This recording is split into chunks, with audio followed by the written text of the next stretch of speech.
type in YY039, and after I did the search for that, I realized that YY031 is the white version of that. So you're able to find out model numbers even though you don't know them just from doing eBay searches with the data that you do know. And sometimes people will include in their titles the model number. Now, if we were going to buy a black one, this looks like a good seller. They had 258 positive reviews, a power seller, 100% feedback. They're from Texas. $69, a decent price, free shipping. I don't see anything wrong with this seller. I would probably do a buy it now from them. And that's a similar seller. It might have been the same seller as I bought this one from. But I found out that the model number of this one is YY031 just from searching for LCD back cover. And then you could search by model number and get the exact one you need. Because on the older one, it did not have the model number written inside. I couldn't find it, so that's how I found out what the exact model number was, just from doing an eBay search.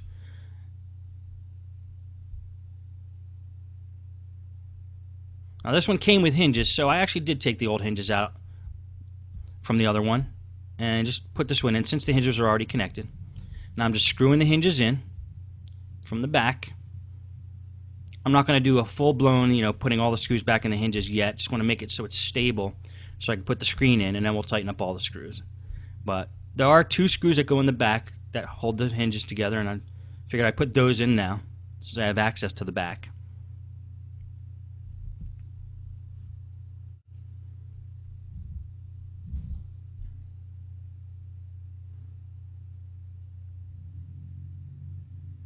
And since we're able now to close the back cover, let's throw the hinges or the screws into the bottom for the hinges, just to make sure everything's secure.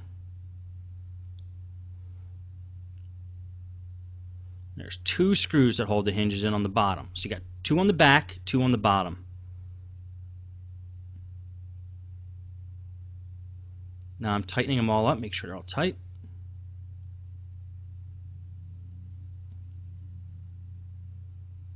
Flip it back over. And we'll put the screen back in.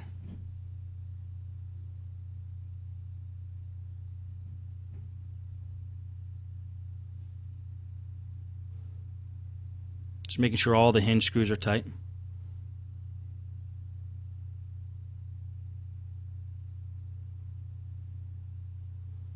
And here's those 5 wires that came out of the original one.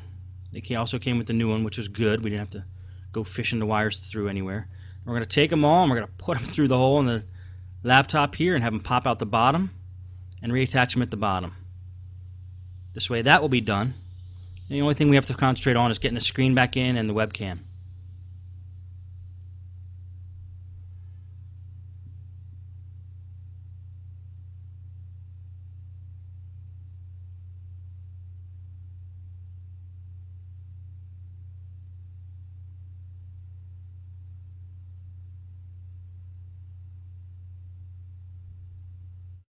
Now I'm going to feed these wires back through and reattach them to the wireless card. And the ones that aren't attached to a wireless card, there's a little spot that Dell provided. You can just slide them in there so they're out of the way and not touching anything.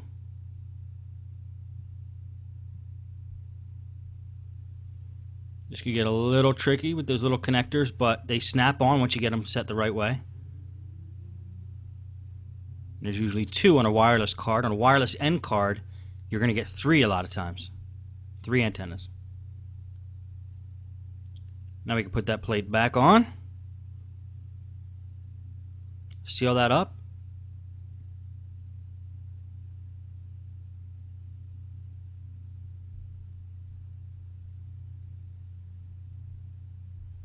Okay, we can flip it back over now and work on getting the rest of it done.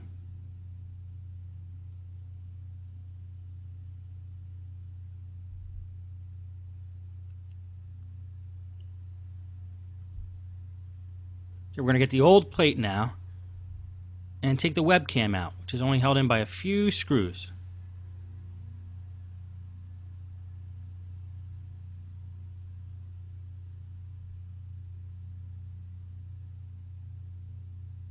It should pop right out.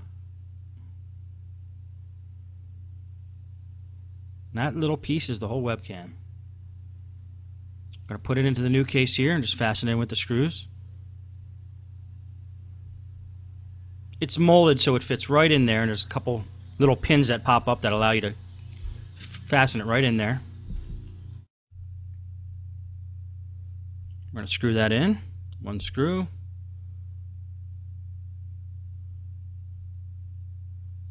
Screw the other one in.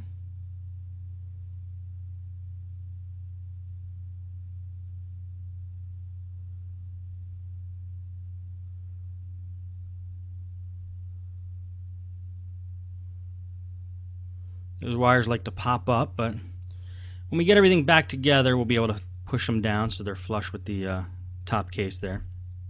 Otherwise, the hinge cover plate's going to be bulging out. But since there's 5 wires, they have a lot of push to them. Now we're taking the screen. We're going to line it up. First, we're going to reattach the LCD cable and the cable that goes to the inverter.